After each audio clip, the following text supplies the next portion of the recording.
продолжуваме со денешната проповед. Колку ми од вас го знаат Филип Иванов? Не знам само кој го знаат, некој го знаат, така добро. Пред прилика една недела се враќаме со Филип Иванов од Струмица, од еден важен состанок што го имавме.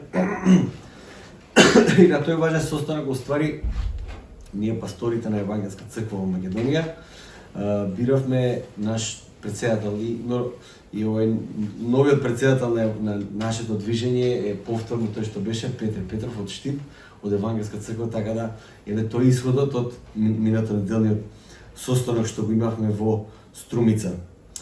Инаку, да се вратиме приказната со Филип Иванов, со Филип се враќаме од тој состанок и си правиме муабети за се и се што, па дојдовме до муабетот за музика, каква музика да пуштиме да слушаме по патот, нели, да не е интересно. Ми кажа дека додека трчал, слушаме на песна од Металика, која имала тен многу јака порака.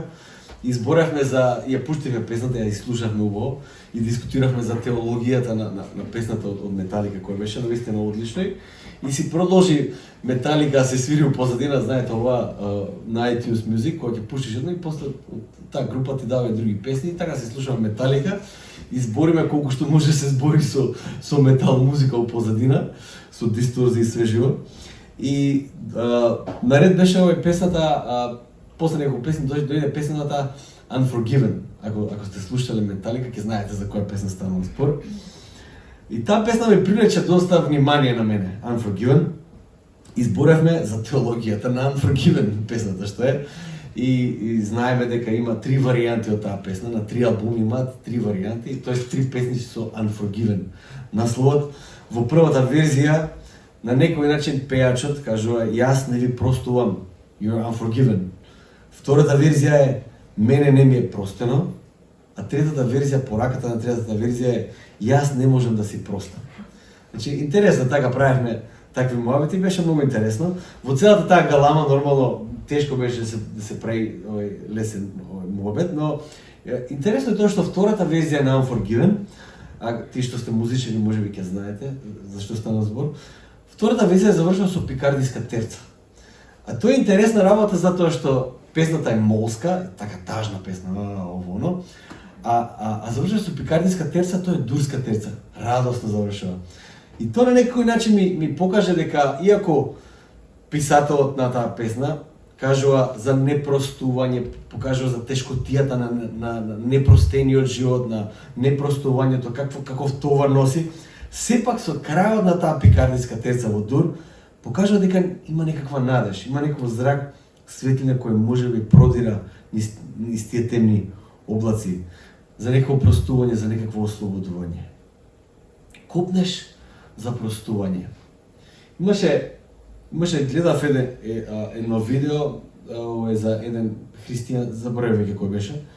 Зборуваше за тој некој меѓурелигијски диалог и како еден човек од не знам која религиозна група беше, му кажа на него, абе вие христијаните навистина ви е полесно, зашто не е полесно, на кој начин не е полесно. Вика, вие не сте свесни колку е различно да имаш во твојот светоглед, да имаш некој кој ќе ти прости. Да имаш некој кој ќе ти прости. Да не мора се да заработиш, да не се зависи од тебе. Простувањето носи некоја слобода која е неопишлива. Простувањето е нешто кое можеби за нас е како воздух што го дишиме, едноставно не примеќаме колку е важна таа работа. Колку го олеснува животот. Но навистина во христијанската вера простувањето е клучна работа. Колку голема е внатрешната болка кога нема субјект кој може да ви прости. Најголем дел од тие кајања, јас се сеќавам дедо ми кога почина брат му. Дедо ми брат му има окей односи, само понекој знае за политика да се затепат и двајцата беа што да ги кажам. Мислиш све зависи од нив, како и да е. Ама последниот разговор што го имале беше се скарале за политички партии и брат му почина. Јас се сеќам дедо ми тешко можеше да си прости за таа работа. Тоест дојде до таа мера што почна веќе приказната да ја врти, да ја компонира приказната на тој начин дека тие си простиле уствари. Затоа што самиот момент на непростување за една таква разредба беше за него, претпоставам, огромна болка. многу откајањата луѓето што ги имаат со непростена фамилија, едноставно така си заминале. Еден од тие филмови кои го гледав, мислам дека беше лани, со Фани го гледавме, е филмот Two Popes. Кој го има гледано филмот? Го има гледано филмот Two Popes? Никој го има гледано. Океј, Трајче го има гледано, Марија го има гледано. Се работи за колку е веродостоен, не знам, но се работи за моментално во светот, тоа е многу ретка прилика, има двајца папи. Едниот е папата Рацингер, кој беше и кој се повлече и на него дојде сега овој што е папата Фрањо. И филмот е направен за тие двајца папи, диалогот што го имат, могатот што го разговараат. Една од најемотивните сцени беше, тоест филмот ги прикажува сите тие убави работи, но и страшни работи кои црквата иначе ги толерира и може да ги толерира, не треба. Како например скандалот со банката во Ватикан, прикривањето на злоупотреба на деца и така натаму. И тоа е една многу тешка тема која се провлекува низ цел филм и кулминацијата, емотивната кулминација на филмот е моментот кога седнуваат двајцата папи и овој папата Рацингер што е, кој во тој момент беше папа, се исповеда на кардиналот во тој момент Фрањо за сите тие работи. И тој почнува да се исповеда и во филмот е направена така една пригушен звук. И тој зборува, овој Фрањо го слуша, ги слуша сите тие работи. И на крајот само ја дава сцената во кој Рацингер, откако исповеда се, само вака прави.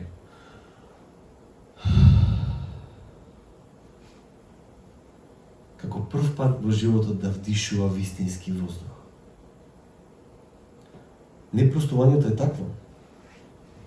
Тоа длабоко воздивнување кое подоцна носи слободно дишење, копнеш за многумина да го почувствуваат тоа простување, да ја доживеат милоста во сета своја полнота. Верувам дека важноста на милоста и простувањето може да се види и по тоа дека стои тој дел во молитвата Оче наш. Простувањето стои во молитвата Оче наш. Ќе се вратиме на тоа. Се малце дигресија. Октомври е месецот на реформацијата, на протестантската реформација. За таа цел ја сакав да имаме една серија проповеди за максимите на таа реформација, за тие начела кои реформацијата ги дава како наследство на црквата во светот.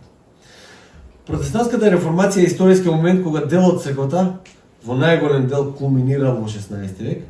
Црквата тежне да се врати кон изворното христијанство, кон тие корени кои христијаните ги верувале од самиот почеток.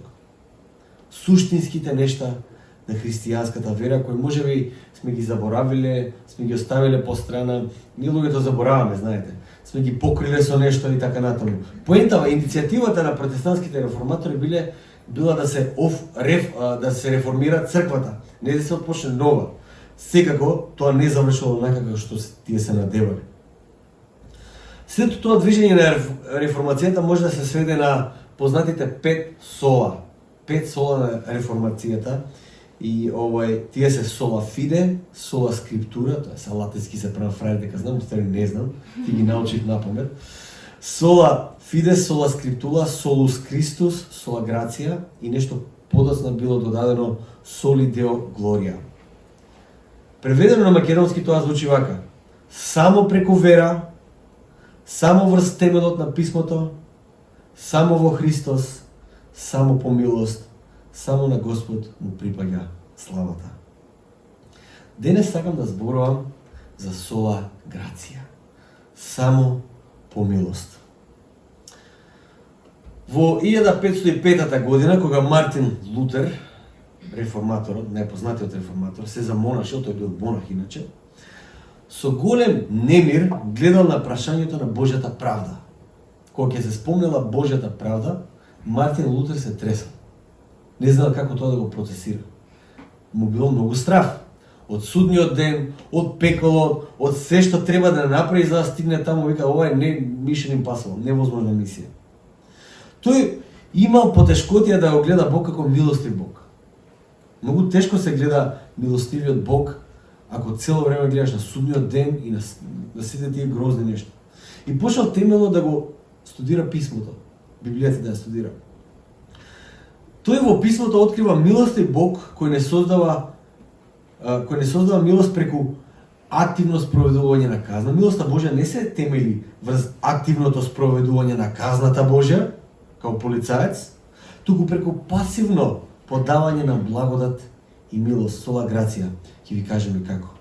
Една вечер додека го читал 31-иот псалм, бил крајно неспремен од тоа што го разбрал во тој момент. 31-иот псалм, првиот стих вели вака: На тебе се надевам, Господи, да не се засрамам никогаш. Вели вака се: Избави ме според својата правда. Избави ме според својата правда. Знаете, Мартин Лутер, кој се тресал од судниот ден и од Божјата правда, одеднаш овие зборови му изгледат чудно во контекстот на сето тоа што го разбирал до тој момент за писмото и за верата. Тој верувал дека Божјата милост треба да се заработи. За Господ да ти каже: добро, Фани, ти си окей, осметал дека тоа треба да се заработи. Но што така преку ноќ да дојде? Треба да работиш, треба да се заработи таа Божја милост. Во овие зборови псалмистот, наместо да се плаши од Божјата правда, псалмистот се надева на Божјата правда. И тоа за Мартин Лутер било многу чудно. Как може псалмистот да се надева на Божјата правда, кога Божјата правда е толку страшна? Проучувајќи понатаму, Мартин Лутер го открива темелот на самата христијанска вера, кој можеби бил подзаборавен до тој момент. Но не од оние бил заборавен тој момент од многумина, но не од оние кои ја студирале Библијата. Мартин Лутер, читајќи во Римјаните, посланието до Римјаните, го открива и вториот максим на реформацијата, а тоа е сола фиде, само по вера.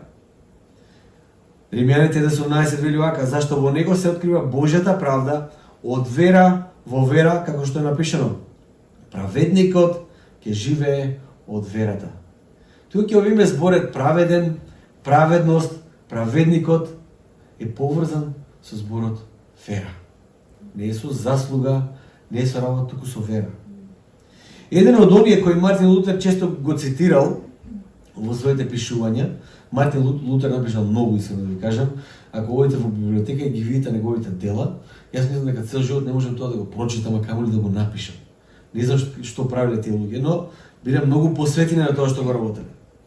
Тој цело време го цитира Свети Бернард, тој бил бенедиктански монах, кој во своите проповеди на книгата на Песна над песните од Библијата, алегориски ги толкува сите тие речиси. Песна над песните, знаете, била една од таа книга која евреите не ја читале пред неполнолетни деца. Затоа што Песна над песните е речиси еротска книга. Таква е. Стои во Библијата. И ја не ја читале пред малолетни деца. И таа книга, кога Свети Бернард ја чита и ја толкува, тој ја чита и ја толкува алегориски. Зашто значи бакнежот? Зашто значи кога младоженецот ја бакнува невестата? И се тој тоа го замислува помеѓу Христос и невестата негова која е црквата. Тој пишува вака: сликата на Бог како се наклонува кон човештвото за да го сретне со бакнеж, едноставно го опишува Божјото простување, милост, мир и помирување во Христос. Заради вашите греови тој ќе умре, заради вашето оправдување тој ќе воскресне, за да бидете оправдани преку вера и да имате мир со Бог. Свети Бернард, кој живеел некаде во 11 век, заклучува и пише оно што Мартин Лутер го нагласува во 16 век. Да не одам наназад преку црквените оци и до самите библиски писатели, кои таа порака проткајуваат низ сета христијанска традиција. Само милост. Сепак милоста може да остане само како концепт кој воопшто не продира подлабоко од нашиот разум. Можеме сега да размислуваме за милост и јас сега да ви кажам филозофски, да ви образложам во кој контекст милоста треба да ја ставите во вашето разбирање и таа милост да остане таму. Доколку милоста, сола грација, само милоста, не продире длабоко во вас, не ја интегрирате внатре во вас, таа нема апсолутно никаков ефект. Тоест, таа милост која останува само тука и филозофски само си ја разбереме, таа милост станува онака како што Бонховер ќе каже ефтина милост. За ништо не служи. Лесно може максимата само по милост да ја разбереме како ефтина милост без да знаеме колку чини таа милост и што значи таа милост. Се доаѓам до еден многу клучен момент тука. Секогаш кога ќе ослушнеме зборот милост, знаете, милост е многу важна. Многу важен христијански принцип. Секогаш кога ќе ослушнеме зборот милост, ние мораме да го слушнеме и зборот простување. Секогаш. Милост не може да има ако нема простување. Ако некој го заработи тоа нешто, тоа што не е по милост, тоа што е трансакција. Милост се искажува тогаш кога нешто не може да се заработи или нешто не може да се плати. Секогаш кога ќе слушаме зборот милост, треба да го слушаме и зборот простување. Зборот милост не е можен без зборот простување. Во проповедта на гората, тоа е централниот дел на Исусовото поучување на земјата. Ако сега да видите што Исус учел на земјата, читате проповедта на гората. Тоа е Матеј 5 глава до 7 глава. Во самиот центар на таа проповед стои молитвата Оче наш. И Исус не учи како да се молиме. Во тој центар на Исусовото поучување стои и простувањето, како основа за односот помеѓу нас и Бог и помеѓу нас и ближните. Ако претерам сега и мислам дека ќе се обидам да нагласам како што треба, љубовта кон Бог и ближниот, знаете што е тоа, нели? Тоа е најголемата заповед. Кога Исус го прашуваат која е најголемата заповед, Исус каже љуби го Бог со целото своје срце, душа, тело и разум и сила, а вика љуби го ближниот како самиот себе. Љубовта кон Бог и ближниот, исполнувањето на таа најголема заповед зависи токму од овој значаен концепт на простување. Простување од Бог и простување кон ближниот. Во центарот на Оче наш стои токму тоа. Прости ни ги долговите наши. Ајде да прочитаме Оче наш. Може, ќе прочитаме скратената верзија во Евангелието според Лука. Вели вака: Оче наш, кој си на небесата, да се свети името Твое, да дојде царството Твое, лебот наш насошен, дани го денес. И прости ни ги нашите гревови, зашто и ние самите му ги проштеваме на секој наш должник. И не воведувај на искушение. Тоа е верзијата од Лука. Прости ни ги нашите гревови, искажи ни милост, зашто и ние сами му ги проштеваме на секој наш должник, затоа што и ние искажуваме милост кон секој ближен околу нас. Ако постои некој центар на Исусовото поучување, тоа што ќе биде дека Бог е во бизнисот на обновата, Бог има бизнис на откупување и поставување во ред она што било погрешно. Во таков бизнис е Бог. На обнова, на откупување, ни ставање во ред она што е веќе искривено. Исус кристално јасно ни нагласува дека ништо не е поважно за нас отколку Божјиот повик кон нас да бидеме луѓе на простување, луѓе на милоста. N.T. Wright, еден друг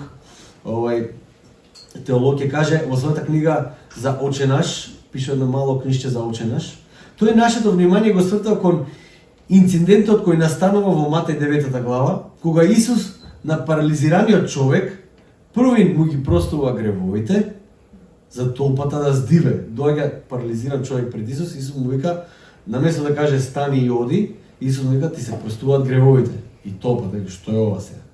Како може тој да простува гревови? Иначе простувањето на гревови може нема да ме разберете. Едно е, ако например Ребека мене ми изгреши, јас ти кажам, Ребека ти го простувам гревот, тоа е нормална работа. Ама ако Ребека изгреши на Дина и јас ти кажам, Ребека прости се гревовите, тоа е веќе друга работа. Рече, кој ти немаш право да ја простиш на Ребека, не ти изгреши на тебе. Исус токму тоа го прави. И затоа луѓето се, чекај, како може овој да му прости грев на овој тука хром. Тоа е инцидентот. Но Исус не се дообјаснува он. Исус не се правда. Исус на тоа одговора со тоа што го исцелува човекот. Што се замислува дека е тој? Исус. Тие сосема нормално прашале. Очигледниот одговор е следен. Исус смета дека тој е оној кој го носи Царството Божјо. Исус не е само учител. Тој едноставно објавува дека нешто ново се случува. Исцелувања, забави на кои тој оди, приказни, символи, сите тие нешта. Простувањето на гревови се случува пред вашите очи. Тоа е новиот излез. Тоа е вистинското враќање од робството, исполнувањето на сите пророштва, големото ослободување за кое човештвото чека да се случи. Тоа се случува пред нашите очи и тоа сака Исус да го објави. Исус одеше од место на место, најавувајќи дека царството веќе пристигна. Тука е веќе. Простувањето на гревовите веќе се случува, дека Бог конечно ги трансформираше своите луѓе во солта на земјата и да бидат светлината на светот. И каде и да одговорија луѓето на тој негов повик да го следат, тој им даваше инструкции за тоа како да живеат како нови луѓе на излезот, како луѓе кои простуваат гревови. Во една таква мисија Исус беше на земјата и во една таква мисија Исус ја повикува неговата црква на земјата. Луѓе кои ги простуваат гревовите. Понекогаш мислиме дека полесно е да ги чуваме гревовите на другите. Знаете, кога некој ќе ви изгреши, не простуваме затоа што мислиме дека ние така го држиме врзан човекот. Забораваме дека тој конец не е во нашите раце тука како кука на рибата која е закачана, која е фатена. За нас. Наместо ние да го влечеме човекот, непростувањето не влече нас. Цело време таму кај што не сакаме да одиме. Тоа е непростувањето. Поточно тоа што Исус го прави, со тоа што тие го примија, сите тие што го примија Божјото простување самите, тие треба да си простуваат меѓу себе. Ако тоа не го направат, би значило дека тие воопшто не разбарале што се случува околу нив. Ако има нешто во тебе кој не можеш да го простиш, веројатноста е голема дека не си ја разбрал Божјата милост. Не си ја доживеал Божјата милост. Не знаеш која е Божјата милост. Веднаш што некој ќе одбие да прости на еден од своите, тој во суштина кажува вака: јас не верувам дека Царството Божјо дојде. Единствената причина да се биде луѓе на Царството Божјо, да бидеме Исусов народ, беше тоа дека простувањето на гревовите се случува. И така, ако не живееш живот на простување, ти го порекнуваш темелот на твоето ново создание. Со непростување ти го порекнуваш темелот на твојот нов живот во Исус. Во суштина, како и во молитвата Оче наш, постојат два дела кои треба да се разберат и да се применат. Прво, Бог ни прости на нас. Второ, ние им простуваме на другите. Сола грација. Можеби сега од тоа што го зборувам, пак ми се чини дека нешто треба да се заработи. Сега да чекам малце, или беше се бесплатно, што е работа. Се пак треба многу да се трудиме. Во што е финтата? Знаете, милоста треба да се стави во контекст каде што милоста припаѓа. Милоста е тоа што треба да го разбереме, е дека милоста претходи на се и милоста е причина за се. Милоста претходи на се и милоста е причина за се. Милоста е сеопфатна стварност во Божјото царство. По милост ние имаме живот, по милост имаме црква, по милост имаме Библија, по милост сме спасени, по милост е се. Тоа во Ефесијаните апостол Павле ќе го каже во 2 глава, по милост е спасени и тоа не е по заслуга за некој да не се фали. Милост, покаяние, милост, простување, милост, светост, милост, вечност. Милоста претходи на се, милоста е причина и е во се. Милоста не е ефтина, може би така звучи, ма не е ефтина. Има застрашувачка можност милоста да се разбере ефтино. Јас сакам да ви кажам само што милоста не е. Само по милост, тој принцип на реформацијата, само по милост, христијански принцип, не значи дека се проаѓа и се поминува. Тоа не е милост. Ако се проаѓа и се поминува, значи ништо не мора да се прости. Доколку имаме такво разбирање за милоста Божја, тогаш од голема корист ќе биде и максимата на Мартин Лутер во тоа дека самото писмо се толкува себе си, и јас би сакал да погледнеме што значи Божјата милост во овој контекст. Од една страна Исус кажува се по милост, од другата страна слушате кои зборови Исус знае да ги каже. Исус вели вака. Исус вели вака, во Лукиното Евангелие 14 глава. Ако некој дојде при мене, а не ги замрази татка си и мајка си и жена си и децата и браќата и сестрите, па и својата собствена душа, не може да биде мој ученик. Кој не го носи својот крст и не оди по мене, не може да биде мој ученик. Сола грација не значи ништо за тебе се додека не дојдеш до точка до која веќе не можеш и себе да се поднесеш и признаваш дека ти не можеш да си помогнеш. Ќе си кажеш себе си дека ти си надвор од секоја помош. Тоа значи тоа. Кога ќе дојдеш до точка до која гледаш дека ти не можеш да си помогнеш себе си, дека ти си во катастрофална ситуација, дека тебе ти треба помош, ти си lost cause. Тој е моментот кога настапува Божјата милост на сцена. Се додека ти мислиш дека си прифатлив или дека си доволно добар, дека уствари не си толку лош, ти се уште не си искусил Божјата милост. И автоматски ја немаш вистинската слика за себе, може да имаш некоја перцепција за себе. Но прашање е колку е таа вистинска перцепција. Покајанието е влезната врата во верата.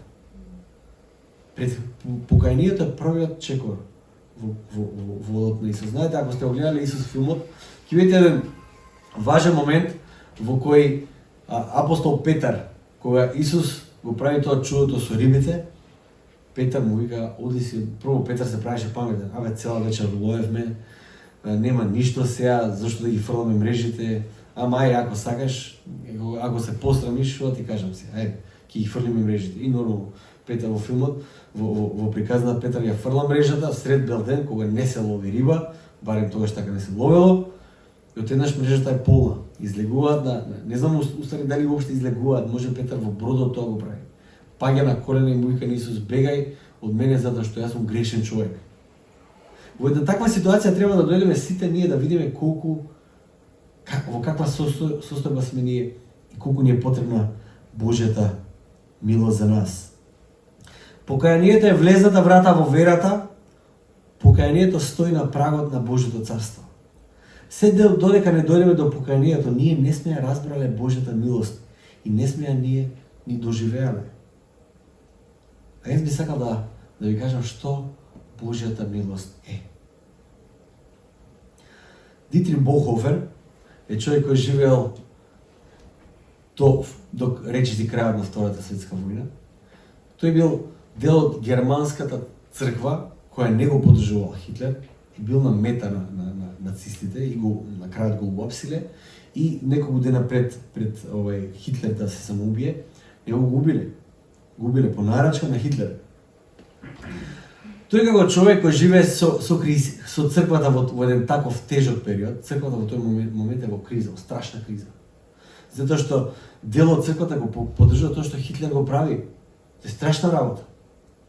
Тој живее во една заедница каде што живее буквално во подземна црква, во тајната црква каде што тие го живеат христијанскиот живот. Тој ја гледа ситуацијата во светот и тој пишува скапоцени книги, пишува кои ги препорачам да ги читате. Една од книгите се вика Цената на учеништвото. Во таа книга тој пишува за милоста.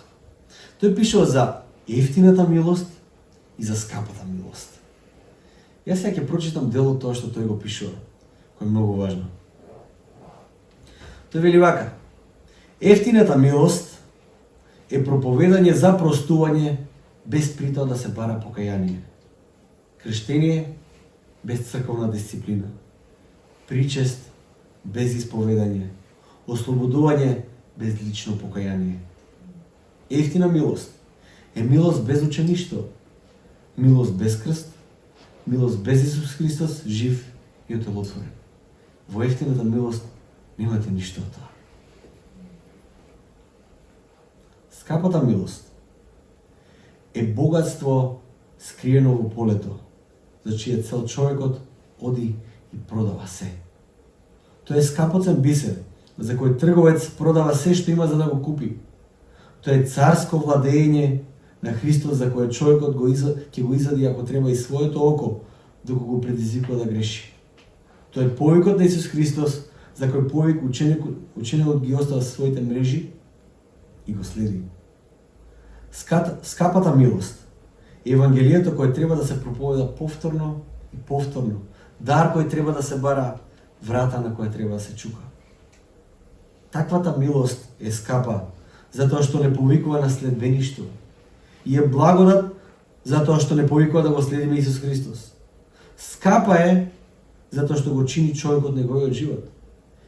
И е благодат, бидејќи му го дава на човекот единствениот вистински живот.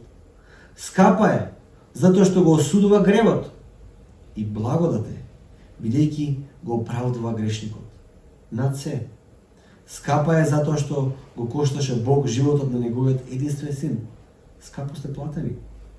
И тоа што го чинеше Бог многу не можеше да биде ефтино за нас. Над се, благодат е затоа што Бог не сметаше дека животот на неговиот син е премногу за да плати за нашиот живот, туку го предаде за нас. Скапата милост е оттелотворување на Бог. Тоа е скапата милост.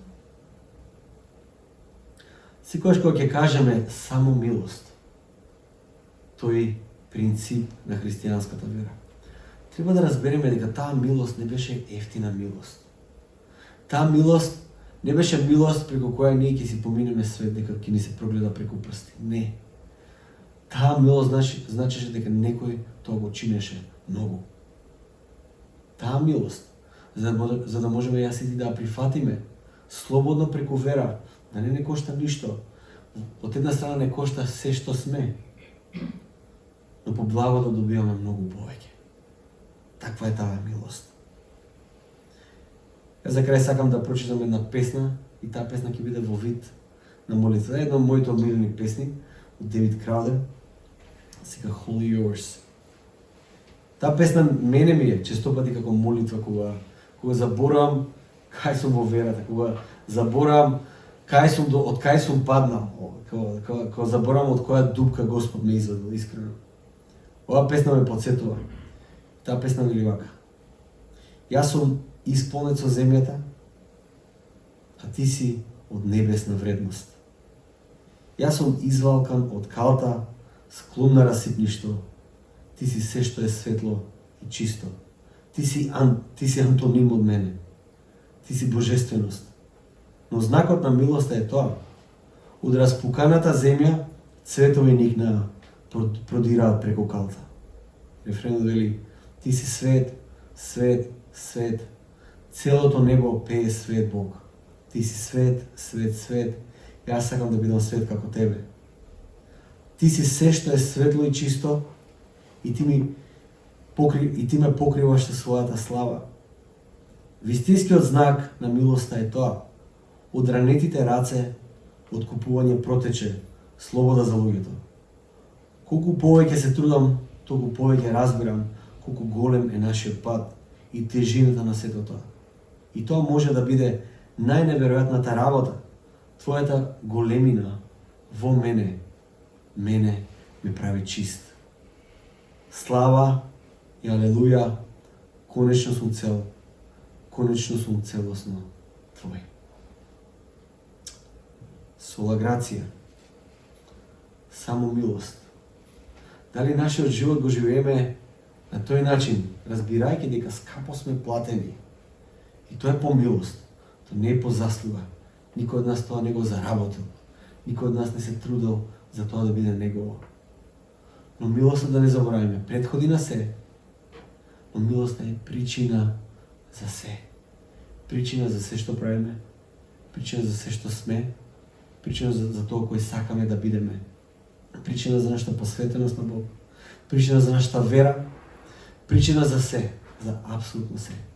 Само по милост. Не по заслуга, туку по милост. Не заборавајте, скапо сте платени. Господ, кога ве гледа многу скапоцена. Не штедеше кога ви имаше на ум. Така и тој дар да го прифатиме по милост. За крај да се помолиме. Татко наш небесен, ти благодарам, Господи, за тоа што по милост сме откупени, Господи, и тоа не е по заслуга. Боже, ме фала Ти затоа што заради тоа ние може да имаме целосна доверба во Тебе, Господи. Затоа што, Боже ме, Ти не спасуваш, Ти не повикуваш, ние сме Твои, затоа што Ти си не засакал предури создавањето на светот, Господи. Боже ме, сега Те молам да, Боже ме, секое срце овде го освоиш преку Твојата милост, да биде Твое. Господи, сите тие луѓе се надеваат на Тебе, затоа што само од Тебе може да добиеме милост и благодат и спасение. Се оставаме во Твоите раце, Господи. Амен.